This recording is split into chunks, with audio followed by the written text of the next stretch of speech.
Magandang umaga. Good morning, Malacanang Press Corps. Welcome sa ating press briefing ngayong araw. Simulan natin sa magandang balita na dala ng administrasyon ni Pangulong Ferdinand R. Marcos Jr. sa bagong Pilipinas. Alinsunod sa pangako ni Pangulong Marcos Jr. na magbigay ng abot-kaya at dekalidad na pagkain, pumirma ng kasunduan ang Department of Agriculture at Philippine Postal Corporation or PhilPost para palawakin pa ang kadiwa ng Pangulo Program sa buong bansa. Sa ilalim ng kasunduan, titiyakin ng DA na ligtas at dekalidad ang mga produktong binebenta habang ang PhilPost naman ang magbibigay ng espasyo at kagamitan para sa maayos na operasyon ng mga tindahan. Ibig sabihin, mula sa 6 na post office na dati nang nag-host ng kadiwa pop-up stores, palalawakin na ito sa 67 post office sa Metro Manila at iba pang bahagi ng Luzon, Visayas at Mindanao. At inaasahang aabot pa sa 1,500 ang kadiwa stores sa buong bansa pagsapit ng 2028. Nakikita natin na malaking tulong ito hindi lang sa postal workers, kundi sa buong komunidad na nasasakupan ng mga post office.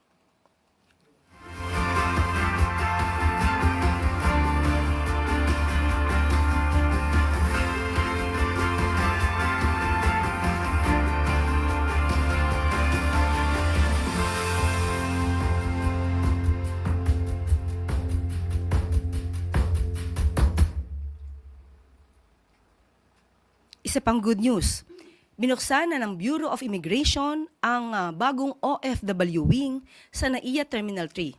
Ang nasabing wing ay para lang sa mga OFW para matiyak ang mabilis at mas epektibong immigration processing.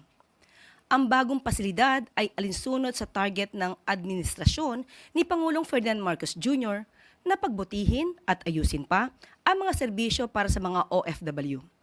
Bahagi rin ito ng pagkakilala sa kontribusyon ng OFWs sa ekonomiya ng ating bansa. Magandang balita para sa ating mga bagong bayani. Mayroon ng dedicated OFW wing sa NAIA Terminal 3. Mas mabilis, mas maayos na immigration processing, lalo na ngayong big travel season. May dagdag na 6 counters at 12 immigration officers. Saludo ang pamahalaan sa inyong sakripisyo. At ang ating huling good news, bilang hakbang tungo sa mas masaganang ani at masaganang buhay para sa ating mga kababayan sa agrikultura, pinangunahan ni Pangulong Marcos Jr. ang paglulunsad ng Agripuhunan at Pantawid o APP program ng Department of Agriculture. Ang APP ay isang malawakang inisyatiba na naglalayong bigyan ng pinansyal at teknikal na tulong ang mga kwalipikadong magsasaka ng palay. Sa nasabing programa, makakatanggap ng ang mga magsasaka ng hanggang 60,000 pesos na credit para sa farm inputs at buwanang allowance. Bukod sa mas mababang interes, insured din ang credit line para maiwasan ang matinding epekto sa mga magsasaka sakaling magkaroon ng mga hindi inaasahang sakuna.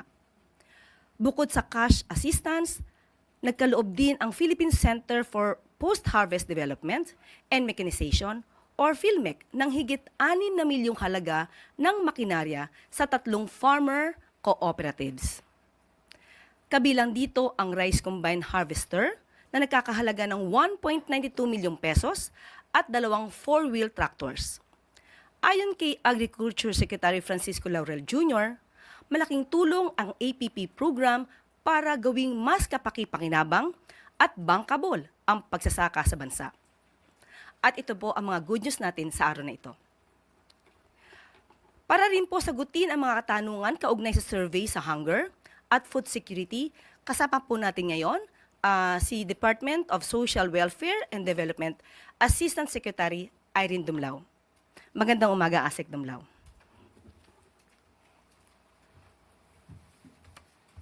Magandang umaga po, Yusek Claire, and magandang umaga din po sa lahat ng mga kaibigan natin mula sa media. Unang-una po, rini-recognize ng DSWD na multifaceted po yung causes ng hunger and poverty. Kaya nga din po, multi-pronged approach din yung ina-adapt ng aming pong ahensya. We remain steadfast sa pagtataguyod ng mga iba't ibang mga inisyatibo para matugunan po yung issue sa hunger and poverty.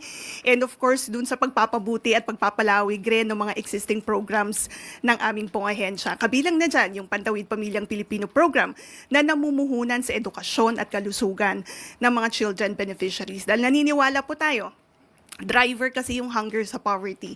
Kapag po hindi malulusog ang mga bata, nawawalan po sila ng oportunidad para magkaroon ng magandang kinabukasan. Nakakaapekto ito sa kanilang pag-aaral at sa kanilang productivity. Kung kaya nga po, sabi ko, namumuhunan talaga tayo sa edukasyon at kalusugan. At hindi lamang po iyan, hindi lamang po yung pagbabantay sa specific compliance to the conditions of the program ang ginagawa natin. Nakikipag-ugnayan din tayo sa ibang ahensya ng pamahalaan para mabigyan din ng oportunidad ang mga 4Ps members na magkaroon ng trabaho. Isa po dyan yung ating partnership with the Department of Labor and Employment. Meron po tayong trabaho para sa 4Ps sa Bagong Pilipinas. So, batay po doon sa pinakahuling datos, 9 events na po yung naisagawa natin. Mahigit 400 yung hired on the spot sa events na yon. Mahigit 3,000 na mga 4Ps beneficiaries ang nabigyan ng pagkakataon na magkaroon ng empleyo sa mga iba't ibang mga organizations. Ito po yung nabanggit ko na kinakailangan talaga magtulungan ang iba't ibang ahensya ng pamahalaan kasama na yung pribadong sektor para mabigyan ng kalutasan yung problema ng kalusugan, hunger and poverty. And at the same time, nagpapatuloy din po yung iba pang mga programa ng aming pong kagawaran. Nandyan yung Walang Gutom, nandyan din yung Walang Gutom Kitchen na ini-implement po natin dito sa Kamaynilaan. We're looking at expanding the implementation of this program. Tinitingnan din natin na magkaroon din tayo ng Walang Gutom Kitchen sa parte ng Visayas at Mindanao and sa northern area po ng Maynila.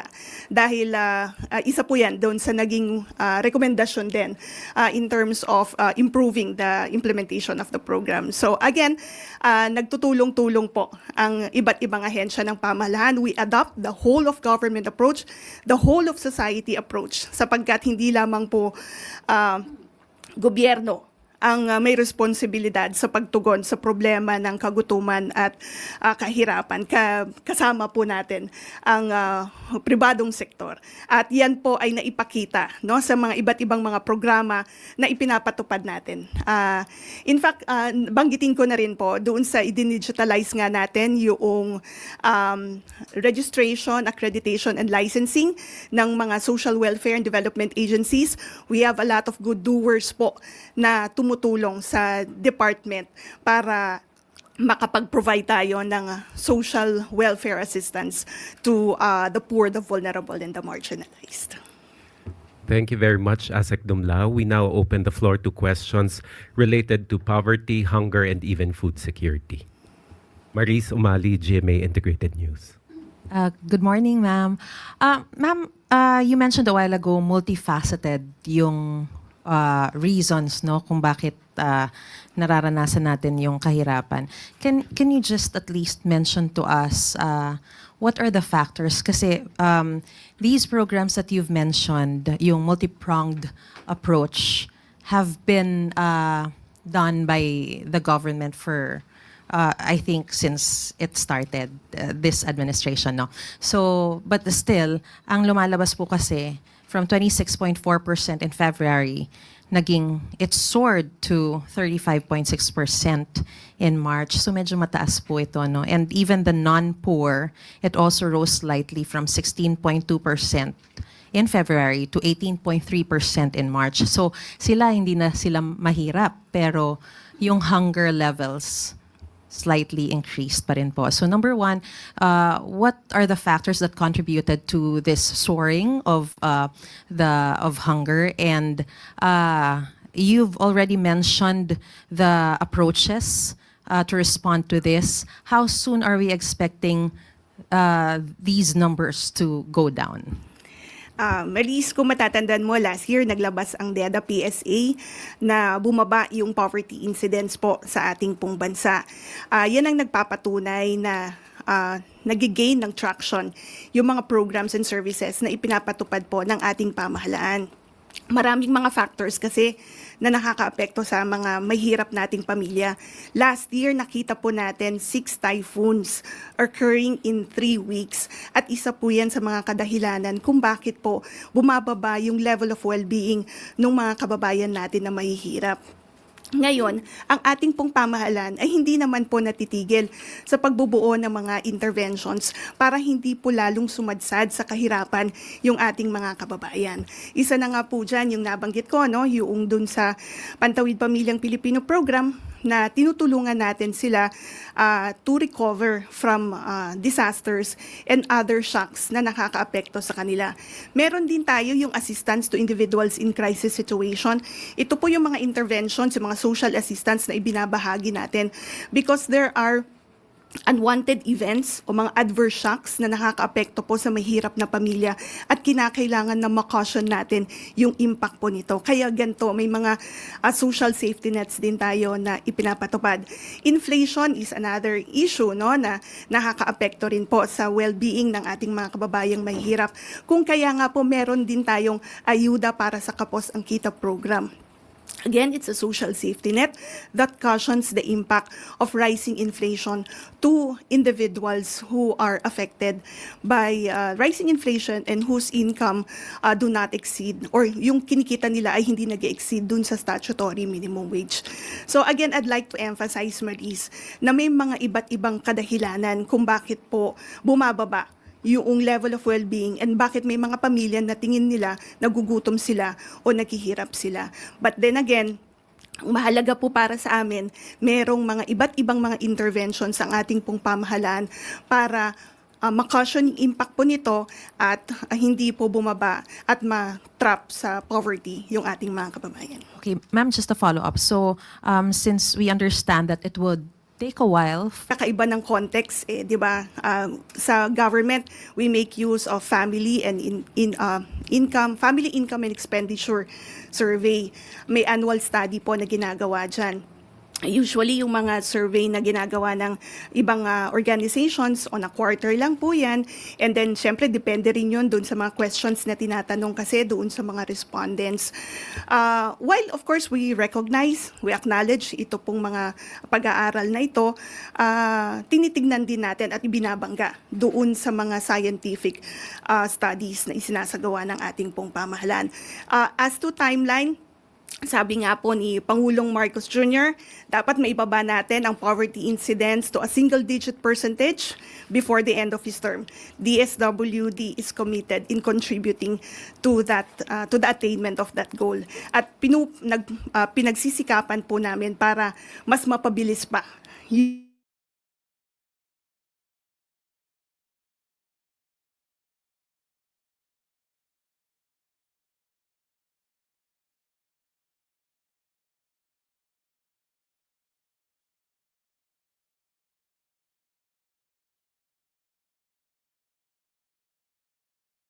PIS, AIX, AKAP, para po maiangat yung well-being, welfare ng ating mga kababayang mahihirap at para malaman din po or mapag-aralan ng ating ahensya na baka meron pang mas magandang programa na pwedeng makatulong pa po, no, na talagang matugunan yung kagutuman.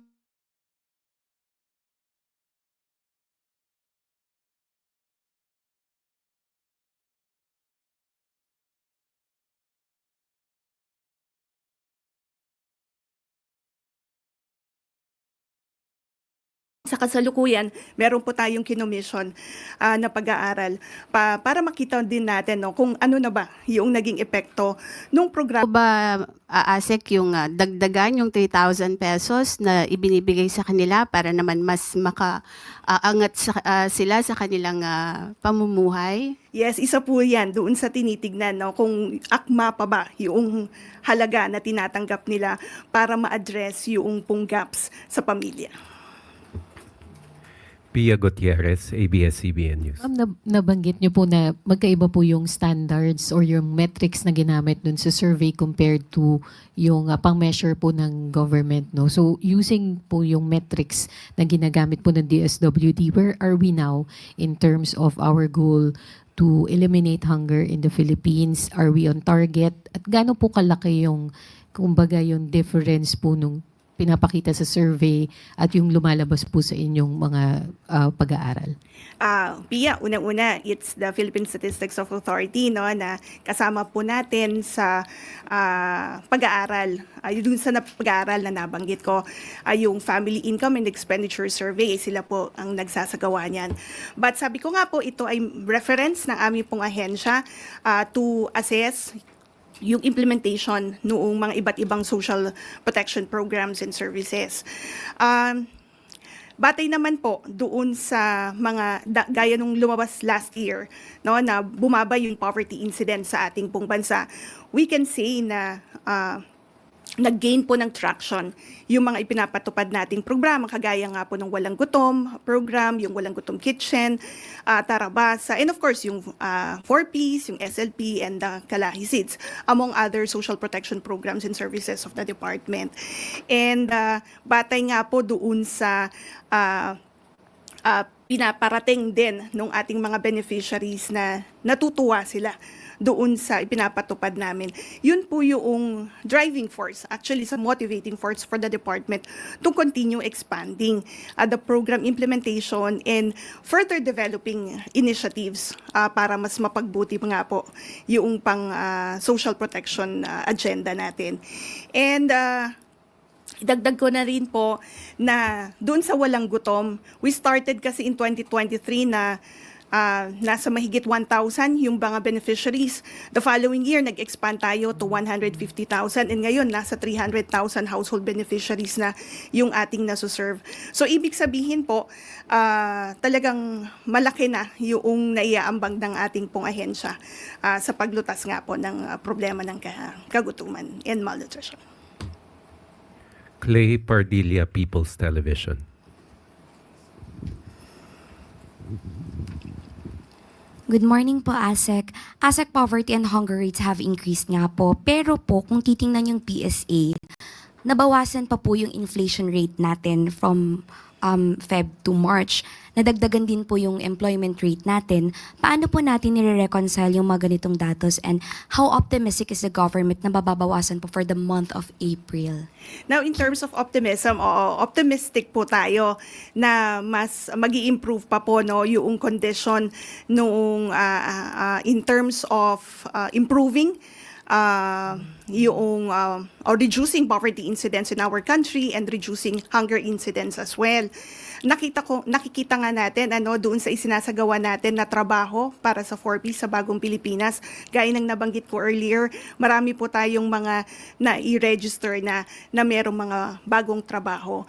So, I think that matches na rin yung lumalabas na percentage na bumababa yung bill ng mga unemployed. And gayon din po, makikita natin dun sa ating mga 4Ps beneficiaries, marami po sa kanila nakakapagtapos ng kanilang pag-aaral. And marami nga rin are acing licensure examinations. So sila po ay nabibigyan din ng pagkakataon na makapagtrabaho. Ganyan din sa Sustainable Livelihood Program because kinakapacitate din natin yung mga beneficiaries to either engage in thriving livelihood activities or makapaghanap ng trabaho. So yan po, nakikita natin, pag binabangga natin, yan ang nagpapatunay na maganda po yung mga inisyatibo ng ating pong pamahalaan. Sam Medinilla, Business Mirror. Hey, good morning, ma'am. Kanina po na-mention po nila na parang may recommendation sa DSWD na parang expand yung program sa Northern Manila. Itatanong ko lang po kung ano pong organization or sino po yung nag-recommend na kung saan areas na dapat intensify yung anti-hunger measures. At saka meron po kayang list yung DSWD ng mga areas na makukonsider natin as hunger hotspots. Okay, batay po doon sa nabanggit ko no, na expansion ng Walang Gutom Kitchen. Yan po ay dahil pinag-aralan natin with our partners, particularly from the private sector, na dito rin po yung mataas ng bilang ng mga individual families and individual in street situations. Halimbawa doon sa Bangon, no, dahil isa rin po yan, BARM, I mean to say, meron rin kasi tayong programa doon, yung Bangon. Diyan din natin nakikita na magkaroon ng additional intervention para again ma-reduce yung hunger incident sa lugar po na yan. Bukod po dun, wala na pong iba pong parang priority areas yung DSWD para for its anti-hunger measures. Well, titingnan po natin doon sa lalabas na result noong nagkaroon kasi ng pag-aaral yung pilot implementation nung Walang Gutom Kitchen. So we're expecting na ma-finalize po iyan nitong buwan ng Abril. Kung ano pa yung karagdagang mga rekomendasyon, yun po yung ating pong i-consider doon sa scale up nito. Last na lang po, ina-mention po nila kanina na pinag-aaralan na itaas yung 3,000 pesos dun sa Pantawid Walang Gutom program. Ano po yung amount na kino-consider ng DSWD at saka saan factors po yung na i-consider para increase po yung amount ng 3,000? Currently, yan po ang pinag-aaralan ng ating pong partners na nagsasagawa ng pag-aaral. Hindi lamang po yung amount but then also the frequency of distributing the monthly food credits. Sa ngayon po ma'am, wala pa pong proposed na amount. Wala pa kasi in each area may halaga po no, na pinag-aaralan. So hintayin po natin na lumabas yung study on that. Thank you po ma'am. Leth Narciso, DZRH.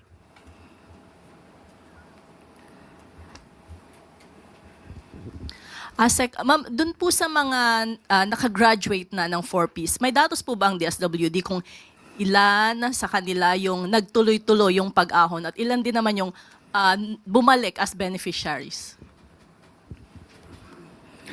Okay, batay doon sa aming pinakahuling tala, nasa mahigit 700,000 household beneficiaries yung naka-reach ng level 3 o yung self-sufficiency level. Ibig pong sabihin, sila na po yung kaya na tumayo sa kanila pong mga paa. In fact, sila nga po yung mga nag-exit na mula sa ating programa. Ngayon po, ang DSWD in coordination with the local government units, tinitiyak nga po na hindi pumuling bumaba yung kanilang level of well-being. Kung kaya, kapag nagsasagawa tayo ng Pugay Tagumpay o yung graduation strategy for our 4Ps beneficiaries, pati po yung mga case folders nila ay tinuturn over natin sa LGUs para mabantayan po. And then make sure that, again, appropriate interventions are being given to them, especially that, as I've earlier mentioned, that there are shocks or unwanted events or crises that might affect the family. So kinakailangan po na we could promptly provide necessary support para, again, hindi po muling bumaba yung kanilang level of well-being. Any more questions related to food, security, hunger, or poverty? If there are none, thank you, Yusek Irene. Yusek Claire. Thank you very much, ASEC Irene Dumlao ng DSWD. So maaari na po nating i-excuse si ASEC Irene Dumlao. At handa na po tayo sagutin ang inyong mga katanungan. Sam Medanilla, Business Mirror. Good afternoon, ma'am. Tatanong ko lang po, ma'am, kung ano po yung update dun pagdating sa ginagawa na measures ng government sa reciprocal tariff with the US. Last week na-mention po ni Sir Go na parang plano niya magpunta sa US for negotiation. May date na po kaya kung kailan? Yes, Sam, ganito. Kanina nagkausap kami ni Secretary Go at sinabi niya ay wala pa pong update at patuloy pa rin po ang pakikipag-usap, ang pakikipag-negosasyon, especially with the ASEAN countries para po sa isang joint diplomatic outreach, harmonized messaging ng Asian countries. Ito yung, kumbaga, ine-emphasize yung diplomatic engagement rather than retaliation. At ang salitang galing po kay Secretary Go ay cooperation, not confrontation. So nasabi nga po niya na sila po ay biyahe papuntang US sa May at wala pa pong update kung kailan po. Bali ma'am, yung sa May yun po yung for the entire ASEAN delegation. Tayo lang po, yung Pilipinas po. Opo. Tapos last question na lang po, ma'am. Regarding po dun sa reciprocal tariff pa rin, na-mention po ng DTI tsaka DOF na isa sa parang magiging competitive edge ng Pilipinas yung 17% tariff niya compared dun sa other ASEAN countries. Recently, nag-impose po yung US ng parang deferment dun sa mataas na yun, tapos lahat na lang 10%. Paano po kaya magiging competitive pa rin yung Pilipinas kung yung other ASEAN countries, pantay-pantay na po tayo ng 10%? Yan po ang magiging mas magandang opportunity para sa local businesses natin na mas galingan pa nila ang kanilang mga produkto, ang kanilang mga serbisyo para sa paggawa ng mga produktong pwede nating i-export. Okay po. Thank you. Tina Maralit, Manila Times. Good afternoon, ma'am. Ma'am, reaction lang po on what came out over the weekend, yung pag-endorso po ni Vice President Sara Duterte sa alyansa candidates, Congresswoman Camille Villar and Senator Amy Marcos. Ano po kayang mensahe ang pinaparating nito sa publiko? Kung di po ako nagkakamali, naglabas na rin po ng mensahe ang si Congressman Toby Tiangco. At lahat po ng question patungkol po dyan ay si Congressman Toby na lang po ang sasagot. But ma'am, is the trust and confidence of the President in these candidates buo pa rin po kaya? Sa kanya mga kandidato, definitely yes. Pero muli, kung ano man po yung iba pang mga detalye patungkol po dito sa recent incidents ay si Congressman Toby Tiangco po ang may authority to talk about that matter. Salamat po, ma'am. Left Narciso, DZRH. Yusek, may we know what are the President's plans for the Holy Week? Naitanong po natin at siya po ay makakasama niya po ang kanyang pamilya. He will spend his time with his family. At ang mga detalye po ay hindi ko na po maibibigay. Yun lang po. Hindi po sinabi kung saan. Hindi po sinabi sa amin kung saan. At kailan po mag-start yung... Opo, basta he will be spending his time during this Holy Week, most probably starting Thursday. Opo, pero yun lang po. Itong Holy Week na po ay bibigyan niya po naman ng oras ang kanyang pamilya para po sila magkasama-sama. Dahil sa sobrang busy ng ating Pangulo sa kanyang mga activities. So, yan po. Follow up to that, Tuesday New DZBB. Hi ma'am, so ibig sabihin po ma'am, from today until Wednesday may i-expect pa kaming mga activities ni Presidente Meron pa po. outside of the palace. Sa aking pagkakaalam, meron din pong magaganap dito sa palasyo. Pero mga meetings lang po. So, i-include po natin yung mga meetings. Thank you ma'am. Eden Santos, Net 25.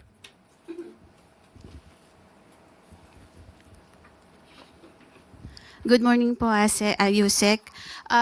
Sa last sona po ni Pangulong Ferdinand Marcos Jr., yung third sona niya ay hinighlight po yung pagkamit po ng gobyerno sa food security po ng Pilipinas. At ngayon po ilang buwan na lang, malapit na ulit yung kanyang SONA. Kumusta na po yung status ng food security ng ating bansa? Ano na po yung mga naipatupad at ipatutupad pang programa? At saan na po tayo patungo ngayon? Okay, kanina lamang po ay bisita natin si ASEC Irene Dumlao at sinagot niya na po ang ibang mga katanungan tungkol sa food security. Hanggang doon lamang po ang aking masasagot dahil nasagot niya na po kanina ibang mga programa patungkol po dito.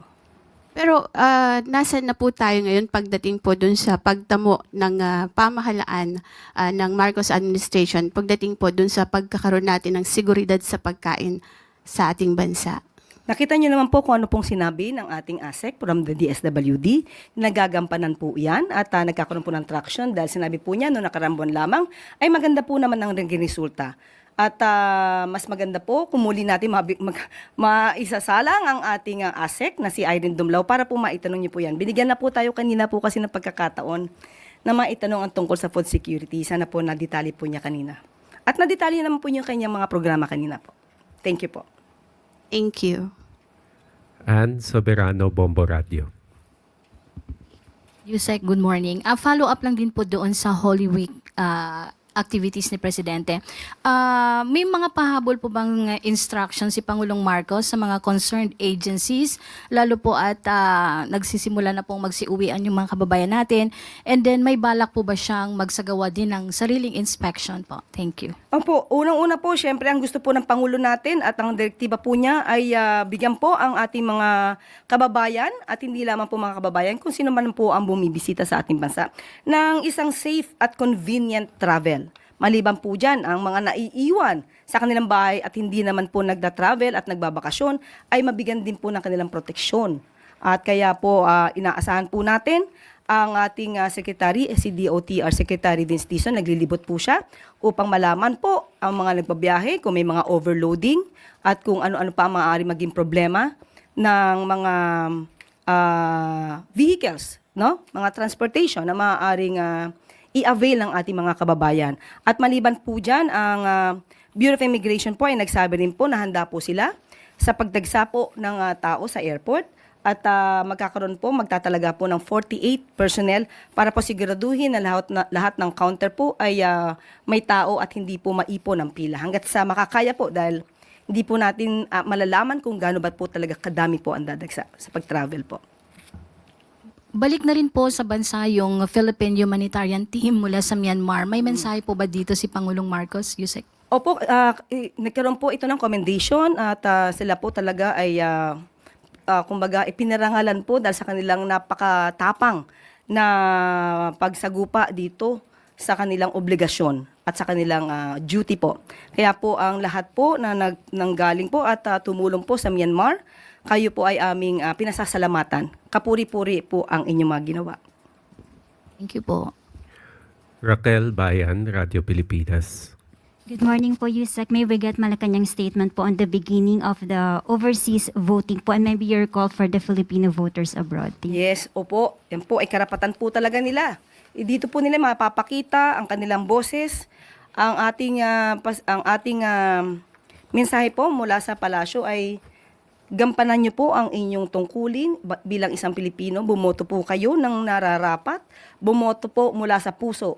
Huwag pong bumoto dahil lamang sa bulong o dahil kayo'y nabayaran, kundi iboto niyo po ang mga taong nararapat, yung maaasahan po natin, mga leader na hindi ibebenta ang bansa kahit sa anumang paraan, at mga leader na makabayan. Also, Yusek, for the first time available na rin po yung internet voting para sa mga OFWs natin. Your thoughts on that and maybe what does that say about the innovations of the government po na pinupush natin? Sana po mas maging maayos po ito at dahil po ito ay mas mapapabilis po ang pamamaraan ng pagboto ng ating mga kababayan. Thank you po. Last two questions. Clay Pardilla, People's Television.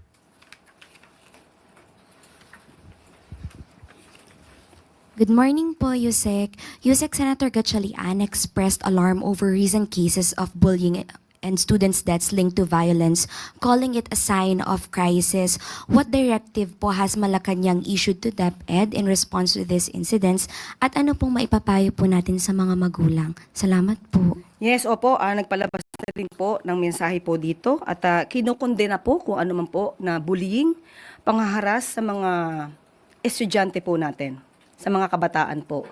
At kanina rin po nakausap po natin si ASEC Irene Dumlao.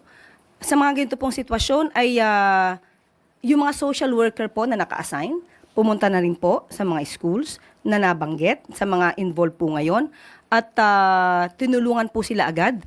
At sabi nga po natin, kahit po ang ating DepEd, nagkaroon na rin po ng pag-iimbestiga rito.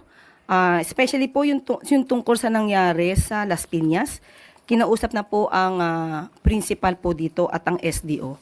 So hinihintay na lang po natin ang ibang mga detalye po at ginawa na po talaga agad ng agarang aksyon ito ng pamahalaan sa pamamagitan din po ng direktiba ng ating Pangulo. And finally, Daryl Esguerra, Philippine News Agency. Good morning, Yusek. Ma'am, can we just get an explanation lang po kung bakit na-veto ni Pangulo yung proposed amendments on the revised Baguio City Charter? Okay, banggitin ko na lang po ang kanyang mensahe. And I quote, bibigyan ko po kayo maya-maya lamang po. Sinabi po niya dito na, I am constrained to veto the bill as it is inconsistent with law and jurisprudence, and it may endanger or prejudice the authority previously granted to the BCDA. So kinikilala po ng Pangulo ang karapatan at authority ng BCDA patungkol po dito. Kaya po na-veto po ang act amending sections 23 and 52 and repealing section 55 of the Republic Act number 11689, otherwise known as the revised charter of the City of Baguio.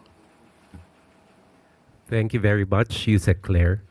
At dito na po nagtatapos ang ating briefing ngayong araw. Maraming salamat, Malacanang Press Corps, at magandang tanghali sa bagong Pilipinas.